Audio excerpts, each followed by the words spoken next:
Hello.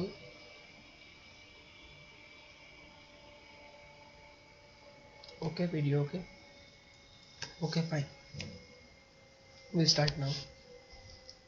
Jai Dwarkadis.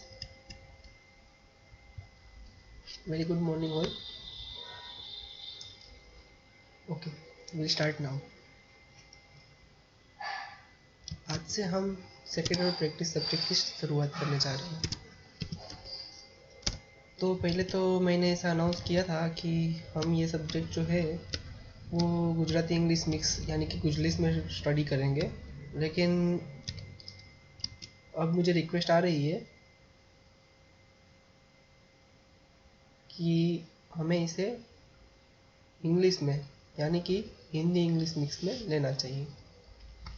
Okay, तो अब हम इसे इंग्लिश में करेंगे। तो हमारा ये जो सब्जेक्ट है वो दो पार्ट में डिवाइडेड है। फर्स्ट है commercial correspondence and second part है वो है सेक्रेटरियल प्रैक्टिस। जो सेक्रेटरियल प्रैक्टिस पार्ट है वो 50 मार्क का है और जो फर्स्ट पार्ट कमर्शियल कॉरेस्पॉन्डेंस है वो भी 50 मार्क का है। और स्टूडेंट है वो जनरली ये सब्जेक्ट को लाइट ले लेते हैं और इसकी वजह से इसमें मार्क्स ज़्यादा स्कोर नहीं कर पाते हैं। एवरेज आप स्टूडेंट को देखो तो 70 से 80 के बीच में मार्क्स आता है, लेकिन थोड़ी सी भी इसमें मेहनत की जाए तो आराम से 90 प्लस मार्क्स आ सकते हैं। बराबर। तो सबसे पहला तो अपना होता है अंडरस्टैंडिंग बनाओ। अगर आपकी अंडरस्टैंडिंग अच्छी है तो आप इस सब्जेक्ट में आराम से 90 प्लस मार्क्स स्कोर कर सकते हैं। तो हम स्टार्ट करने जा रहे हैं सेक्रेटरियल प्रैक्टिस। सबसे पहला हमारा चैप्टर है इश्यू ऑफ शेयर्स। ये चैप्टर्स में हम क्या पढ़ेंगे, तो आप स्क्रीन पे देख रहे हो। आप जो स्क्रीन पे बुक देख रहे हो वो आपकी बोर्ड के द्वारा दी गई बुक ही है। मेरी खुद की बुक मैं नहीं ले रहा हूँ, ताकि क्या है सभी बच्चे जो मेरे से पढ़े हैं ना पढ़े हैं, किसी और फैकल्टी से पढ़े हैं, वो भी इसका बेनिफिट ले पाए। ओके, तो सबसे पहले तो हम इसमें पढ़ेंगे कि शेयर की जो एप्लीकेशन है, शेयर एप्लीकेशन का जो भी प्रोसीजर है वो हम पढ़ेंगे। तो हम सबसे पहले इंट्रोडक्शन से स्टार्ट करते हैं। A public company invites the general public to subscribe to its shares by an invitation through a prospectus। सबसे पहले तो हम देखेंगे पब्लिक कंपनी क्या होती है। पब्लिक कंपनी एक ऐसी कंपनी होती है जिसमें मिनिमम 7 मेंबर होते हैं, यानी कि 7 शेयर होल्डर्स होते हैं मिनिमम, और उसके जो शेयर्स है वो कोई भी आसानी से ले या बेच सकता है। बराबर। जनरली ऐसी जो पब्लिक कंपनी होती है वो स्टॉक एक्सचेंज के ऊपर लिस्ट की हुई होती है। बराबर। तो a public company invites general public to subscribe its shares.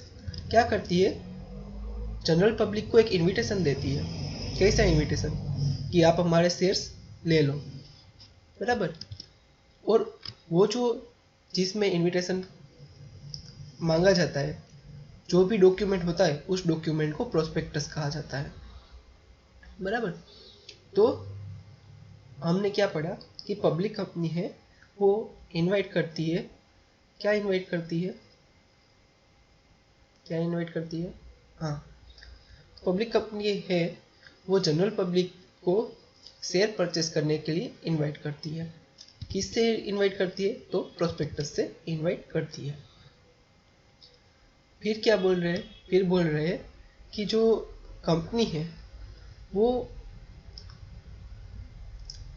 Private placement के थ्रू भी शेयर्स को इश्यू कर सकती है। तो प्राइवेट प्लेसमेंट क्या होता है वो हम देखेंगे। प्राइवेट प्लेसमेंट में क्या होता है कि जो बड़ा शेयर होल्डर है कंपनी में, हमने पहले देखा था कि प्रमोटर्स होते हैं। तो जो भी प्रमोटर है उसमें से मान लो रिलायंस कंपनी है, एग्जांपल के तौर पे हम लेते हैं एक रिलायंस कंपनी है। तो रिलायंस कंपनी में मुकेश भाई के पास 70% स्टेक है, तो टोटल शेयर के 70% मुकेश भाई के पास है और बाकी का जो भी है वो दूसरे लोगों के पास है। तो हमने पहले 11th में पढ़ा था कि कंपनी में कोई भी डिसीजन मेकिंग के लिए 51% शेयर होल्डिंग हो तो कोई भी उसे कंट्रोल कर सकता है। तो तो यहाँ पे मुकेश भाई को लगता है कि मैं दूसरी कंपनी में इन्वेस्ट करके ज़्यादा पैसे कमा सकता हूँ और मेरा ऑलरेडी यहाँ पे डिसीजन मेकिंग पावर तो है ही, तो मैं क्यों ना मेरे जो 70% में से 51% ही चाहिए, तो बाकी के जो भी 19% शेयर है, मेरा 19% जो भी शेयर है वो मैं बेच दूँ और उसमें से मैं दूसरी जगह पे पैसा लगा के ज़्यादा रिटर्न कमाऊँ। तो वो ऐसा कर सकते हैं। इस केस में वो क्या करेंगे, जो भी रिलायंस के बोर्ड ऑफ डायरेक्टर्स है उनको बोलेंगे कि मुझे मेरे जो शेयर्स है, एक्स्ट्रा शेयर्स है, वो मुझे बेचने हैं। और किसे बेचने हैं, तो पब्लिक को बेचने हैं। तो उसके लिए फिर वो जो बोर्ड ऑफ डायरेक्टर्स है वो डिसीजन लेंगे और फिर वो प्रोस्पेक्टस इश्यू करेंगे कि ये जो शेयर होल्डर्स है उनको शेयर्स अपने बेचने हैं पब्लिक को, और उसे ऑफर फॉर सेल कहा जाता है। और उसे ऑफर फॉर सेल कहा जाता है। अभी प्राइवेट प्लेसमेंट में क्या होता है कि ये जो शेयर बेचने जा रहा है वो किसी स्पेसिफिक पर्सन को बेचना है, तो उसे प्राइवेट प्लेसमेंट पे कहा जाता है, जिसमें कंपनी या तो उसका जो शेयर होल्डर है वो प्राइवेट प्लेसमेंट पे शेयर बेचना चाहता है कि किसी एक पर्टिकुलर ग्रुप ऑफ पर्सन को वो ही शेयर बेचना चाहता है। अगर पब्लिक एक लार्ज को बेचना है तो उसे ऑफर फॉर सेल कहा जाएगा, वो आगे आएगा। In addition to this, shares are also issued by company through its right shares and bonus shares. It is necessary for a company to fulfill the provisions of Securities Contract Regulation Act 1956, the Contracts Act 2013, and guidelines issued by Securities Exchange Board of India (SEBI) under the Securities and Exchange Board of India Act 1992 for public issue of shares and other securities in India. Thus, a public company raises shares capital through 1. Public issue, 2nd. Right issue, 3rd. Bonus issue, and 4. Private placement basis. So, first in introduction, we will understand that what are the legal framework applicable to issue of shares. This is the question asked in the examination also. So first is what are the applicable. First, Securities Exchange Board of India Act 1992, Companies Act. Company is formed under the Companies Act. Therefore, Companies Act provisions of the Companies Act applicable. All the securities market, that is called as share market also, is regulated by the SEBI, Securities and Exchange Board of India. So the rules and regulation made by the SEBI is also applicable to them. And Security Contract Regulation Act, which governs the stock exchanges. Majorly stock exchanges are governed by the Securities Contract Regulation Act. So all the shares are listed on the stock exchange. This Securities Contract Regulation Act 1956 is also applicable to the company for public issue. Okay, so this is the legal framework. And how, in which type company can issue the shares. So the public company raises share capital through 4 type of issue. First is public issue, second is right issue, third is bonus issue, fourth private placement, in which we have discussed private placement. First we will see public issue. Public issue में क्या होता है कि जो public है वो आम जनता से, आप जैसे मेरे जैसे लोगों से शेयर खरीदने को बोलती है, और उसमें मेरे जैसे आप जैसे इन्वेस्टर्स जो भी है, जो 2 लाख रुपये से कम का इन्वेस्टमेंट करना चाहते हैं, वो लोग इन्वेस्ट करते हैं, और उनको क्या बोला जाता है, पब्लिक इश्यू। फिर आता है राइट इश्यू। ये जो पब्लिक इश्यू होता है ना, वो हर कंपनी नहीं कर सकती, जो बहुत बड़ी बड़ी कंपनी है ना वो ही कर सकती है। फिर आता है राइट इश्यू। राइट इश्यू में क्या होता है, कंपनी है वो अपनी एग्जिस्टिंग जो शेयर होल्डर्स है उनको ही बोलती है कि आप ही हमारे शेयर्स वापस परचेज करो, और उनको एक राइट दिया जाता है कि अगर आपके पास 5 शेयर है तो आप वापस से एक नया शेयर परचेज कर सकते हो अगर आप चाहते हो तो। अगर वो शेयर होल्डर्स नहीं चाहते हो तो बाहर वालों को भी वो अपना राइट दे सकते हैं। उसमें जो राइट होता है वो आपकी मार्केट प्राइस से कम प्राइस पे दिया जाता है। ओके, फिर आता है बोनस इश्यू। बोनस इश्यू में क्या होता है कि कंपनी के पास जब फंड इकट्ठा हो जाता है बराबर, तो वो उसे डिवाइड करने के लिए उसके जब जैसे जैसे प्रॉफिट बढ़ता जाता है, प्रॉफिट उसके पास जमा होता जाता है, तो प्रॉफिट को बांटने के लिए जो है वो कंपनी है वो शेयर होल्डर्स में डिस्ट्रीब्यूट करने के लिए बोनस देती है, और बोनस के तौर पे वो एडिशनल शेयर्स इश्यू कर देती है। और फिर आता है प्राइवेट प्लेसमेंट। प्राइवेट प्लेसमेंट हमने ऑलरेडी देखा कि एक स्पेसिफाइड ग्रुप ऑफ पर्सन को जब कंपनी या उसका एक कोई शेयर होल्डर है वो अगर जब शेयर बेचता है तो उसे प्राइवेट प्लेसमेंट पे शेयर को बेचना बोलते हैं।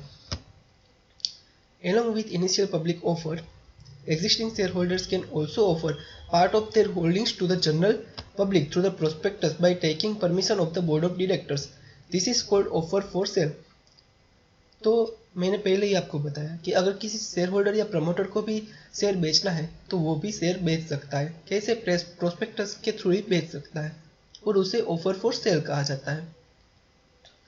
तो ये जो भी प्रोविज़न है, public issue, right issue, bonus issue और प्राइवेट प्लेसमेंट, उसमें से जो प्राइवेट प्लेसमेंट बोनस इश्यू के अलावा बाकी के जो तीनों है, यानी कि पब्लिक इश्यू, राइट इश्यू और प्राइवेट प्लेसमेंट, ये तीनों है वो ऑफर फॉर सेल के जरिए भी किए जा सकते हैं।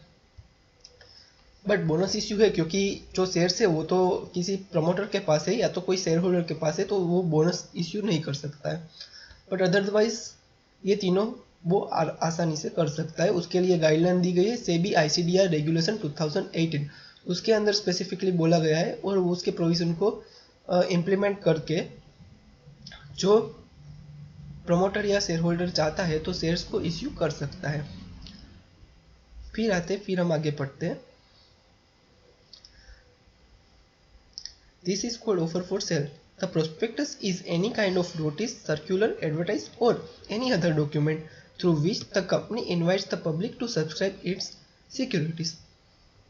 तो हम प्रोस्पेक्टस किसे बोलते हैं? प्रोस्पेक्टस उसे बोलते हैं कि जिसमें नोटिस या सर्कुलर या तो एडवर्टाइजमेंट के जरिए जो कंपनी आपको इन्वेस्टर को बताती है कि आप हमारे शेयर परचेस करो, वो जो नोटिस दी गई या तो वो सर्कुलर इश्यू किया गया या तो वो एडवर्टाइज दी गई, उसी एडवर्टाइज को या तो वही नोटिस को, वही सर्कुलर को, या तो कोई भी डॉक्यूमेंट जिससे कंपनी ने ये जो एडवर्टाइज किया। ऐसा भी हो सकता है कि कंपनी है वो अपनी वेबसाइट के ऊपर एडवर्टाइज डाल दे, या तो यूट्यूब वीडियोस के बीच में एडवर्टाइज डाल दे, आप हमारा शेयर परचेस कर सकते हो, या तो कुछ भी ऐसा कर सकती है। तो ऐसा जो भी किया उसे प्रोस्पेक्टस बोला जाएगा, बराबर। फिर आता है the company takes help of various intermediaries. ये देखो, ये भी एक IMP क्वेश्चन है कि कंपनी कौन से इंटरमीडियरी को पब्लिक इश्यू के बीच में यूज करती है। तो the company takes help of various intermediaries like lead manager, registrar and transfer agent, bankers to issue, underwriters, depository, credit rating agency, stock exchange, etc.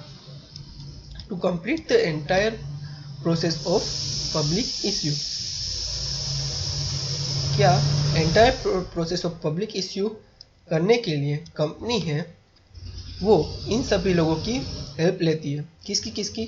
Lead manager. अभी lead manager का काम क्या होता है वो मैं आपको बताता हूँ। तो लीड मैनेजर जो है ना, वो जब इश्यू होता है ना तो किसने एप्लीकेशन किया और कितनी एप्लीकेशन आई वो लिखने का और उसको मैनेज करने का काम करता है।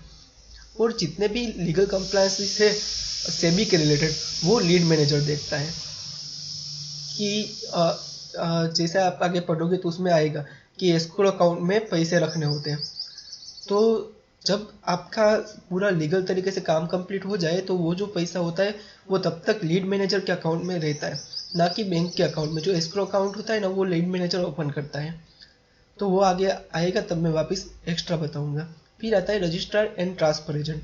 रजिस्ट्रार और ट्रांसफर एजेंट कौन होता है कि वो ऐसा काम करता है कि जैसे ही शेयर इश्यू हो जाते हैं, बराबर, आपको एप्लीकेशन का सारा मनी आ गया, फिर जैसे ही शेयर का अलॉटमेंट होना स्टार्ट होता है तो वहाँ पे रजिस्ट्रार एंड ट्रांसफर एजेंट है वो चेक करता है कि कितनी एप्लीकेशन करेक्ट है, और जिसको करेक्ट है उसको उसके प्रोपोर्शन बेसिस में जो भी बेसिस डिसाइड किया गया है उसी बेसिस में उसको शेयर्स मिल रहे हैं या नहीं मिल रहे हैं। फिर आता है बैंकर टू इश्यू। इसका मतलब क्या है कि जो ये पब्लिक इश्यू करने के लिए कंपनी है वो एक बैंक को अपॉइंट करती है कि जहाँ पे वो बैंक अकाउंट ओपन करेगी और उसमें पैसे डाले जाएंगे, तो वो जो बैंक है उसे बैंकर टू द इश्यू कहा जाता है। फिर आते हैं अंडरराइटर्स। तो जब कंपनी जो है वो इश्यू करती है कोई भी सिक्योरिटीज़, तो उसको कंपलसरी उसका 90% जो भी इश्यू का 90% टोटल नंबर ऑफ इश्यू का 90% जो भी है वो मिनिमम सब्सक्राइब होना कंपलसरी होता है। मान लो कि शेयर्स इश्यू किए हैं तो 90% शेयर्स जो भी टोटल इश्यू हुए उसके 90% शेयर्स का सब्सक्राइब होना कंपलसरी होता है। उतनी एप्लीकेशन आनी चाहिए, अगर उतनी एप्लीकेशन नहीं आती है तो पूरा का पूरा पैसा है वो रिफंड करना पड़ता है। तो ऐसे केस में ये जो अंडर राइटर्स होते हैं वो गारंटी देते हैं कि अगर वो लोग 90% उनका नहीं होता है तो ये लोग जो अंडर राइटर्स लोग हैं वो उनकी नॉर्मल जनरल पब्लिक की जगह पे या तो अदर इन्वेस्टर की जगह पे ये लोग हैं वो बाकी का जो भी है वो सब्सक्राइब कर लेंगे, पोर्शन जो भी बाकी रहता है वो सब्सक्राइब कर लेंगे। फिर आता है डिपोजिटरी। डिपोजिटरी हम किसे बोलते हैं? तो डिपोजिटरी जो होता है वो अपने इंडिया में दो कंपनी है, NSDL और CDSL जो डिपोजिटरी है। वहाँ पे क्या होता है कि कंपनी जो भी शेयर्स इश्यू करती है ना वो आपको डायरेक्टली शेयर्स नहीं देती है, वो आपको राइट देती है एक तरह का। शेयर्स जो होता है ना वो डिपोजिटरी के पास रहता है, आपके पास नहीं आता। इवन आप परचेस करते हो तो भी आपके पास शेयर्स नहीं आता है। आपको क्या मिलता है? आपको एक ID पासवर्ड मिलता है डीमेट अकाउंट का, जिसके अंदर शेयर्स क्रेडिट हो जाते हैं। वो क्रेडिट कैसे होते हैं? तो जो शेयर्स होते हैं ना वो कंपनी है ना वो डिपोजिटरी के नाम पे ट्रांसफ़र कर देती है। फिर ये डिपोजिटरी है उसके पास से आप परचेस या सेल कर सकते हो। मतलब कि मुझे शेयर चाहिए तो वो डिपोजिटरी के पास मेरा अकाउंट रहेगा, जो सबसे पहले अपना जो शेयर ब्रोकर रहते हैं उसके पास अपन डीमेट अकाउंट ओपन करते हैं। वो जो डीमेट अकाउंट है उसके साथ ही आपको एक डिपोजिटरी का भी बैंक अकाउंट लिंक हो जाता है। तो वो जो अकाउंट है उसमें आप शेयर को परचेस या सेल कर सकते हो, वहाँ पे आपके शेयर पड़े रहेंगे। तो जो भी शेयर है वो डिपोजिटरी के पास रहेंगे, आपके पास फिजिकल फॉर्म में कोई भी शेयर आएगा नहीं। तो वो जो है वो काम डिपोजिटरी का है कि वो इलेक्ट्रॉनिक मोड में ट्रांसफ़र करके सारे शेयर्स को संभाल के रखता है। और फिर आता है credit rating agency. Credit rating agency क्या करती है? तो उसका काम है क्रेडिट रेटिंग करना। वो देखती है कि कंपनी है वो प्रॉपर कंप्लायंस करती है, नहीं करती है, क्या कर रही है। और अगर जो बड़ा अच्छे से कंप्लायंस कर रही है तो वो 5 में से 4 स्टार, 3 स्टार, 2 स्टार ऐसे अलग अलग star rating AA grade, AA plus, B plus, C plus ऐसे उसका क्रेडिट रेटिंग होता है। फिर आता है स्टॉक एक्सचेंज। स्टॉक एक्सचेंज पे आप शेयर्स को शेयर्स और परचेस कर सकते हो। वहाँ पे लिस्टिंग होती है किसी भी कंपनी के शेयर्स की या किसी भी सिक्योरिटीज़ की। सिक्योरिटीज़ जहाँ पे भी मैं वर्ड यूज़ कर रहा हूँ, सिक्योरिटीज़ में सब कुछ आ जाता है, shares, debentures, depository certificate, mutual fund के यूनिट एक्सेट्रा। तो कंपनी जो भी चीज़ इश्यू करती है कि जिसमें जो इन्वेस्टर है वो इन्वेस्ट कर सकता है जिस भी डॉक्यूमेंट के थ्रू। लाइक मुझे शेयर लेना है तो मैं शेयर लूँगा, म्यूचुअल फंड में इन्वेस्ट करना है तो मैं यूनिट लूँगा, किसी और चीज़ में लेना है जैसे कि डिबेंचर लेना है तो मैं डिबेंचर लूँगा। मैं जो भी लूँगा वो जितने भी डॉक्यूमेंट है उसी सभी डॉक्यूमेंट्स को सिक्योरिटीज़ कहा जाता है, क्योंकि उसमें गवर्नमेंट अपनी जो कंपनी है वो एक सिक्योरिटी देती है कि वो इतने टाइम के बाद आपको इतना रुपया पे करेगी, बराबर। फिर हम देखते हैं आगे। The company secretary initiates the process of issuing securities with the help of this intermediaries. Sorry, underline गलत जगह पे हो गई।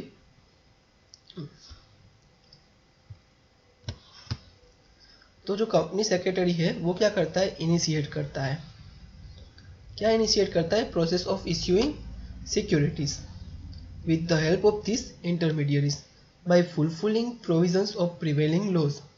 तो जो कंपनी सेक्रेटरी होता है वो देखता है कि अभी जो हाल में कौन से कानून लग रहे हैं, वो कायदे कानून, वो जो भी लॉ है, प्रिवेलिंग लॉ है, उसका प्रॉपर कंप्लायंस के साथ शेयर्स को इश्यू करता है। किसके साथ मिलके? तो ऊपर जितने भी इंटरमीडियरीज का नाम आया, कौन से का नाम आया?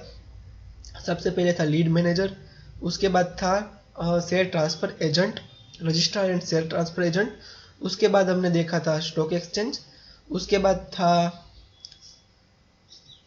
अंडर राइटर के बाद था बैंकर टू द इश्यू। तो ये जो 5 लोग हैं वो 5 लोगों के साथ मिलके, और हाँ क्रेडिट रेटिंग एजेंसी, ये 6 लोगों के साथ मिलके वो शेयर्स को इश्यू करवाएगा। फिर क्या बोल रहे हैं? After obtaining sanction of prospectus from the SEBI the procedure of public issue can be divided into 2 parts. तो सबसे पहले तो क्या होता है, जो कंपनी होती है ना वो प्रोस्पेक्टस बनाने के बाद सेबी का अप्रूवल लेती है। तो वो जो प्रोस्पेक्टस का अप्रूवल मिल जाता है, सैंक्शन मिल जाता है, उसके बाद ही वो स्टॉक एक्सचेंज पे या तो कंपनी की वेबसाइट पे आता है कि आपको अगर परचेस करना है तो अभी जनरल पब्लिक परचेस कर सकती है। तो उसके बाद की जो प्रोसीजर है, ये प्रोसीजर हो जाने के बाद, प्रोस्पेक्टस इश्यू हो जाने के बाद की जो प्रोसीजर है उसको दो पार्ट में डिवाइड कर सकते हो। सबसे पहली कौन सी है, तो procedure of share application, and second is allotment of shares.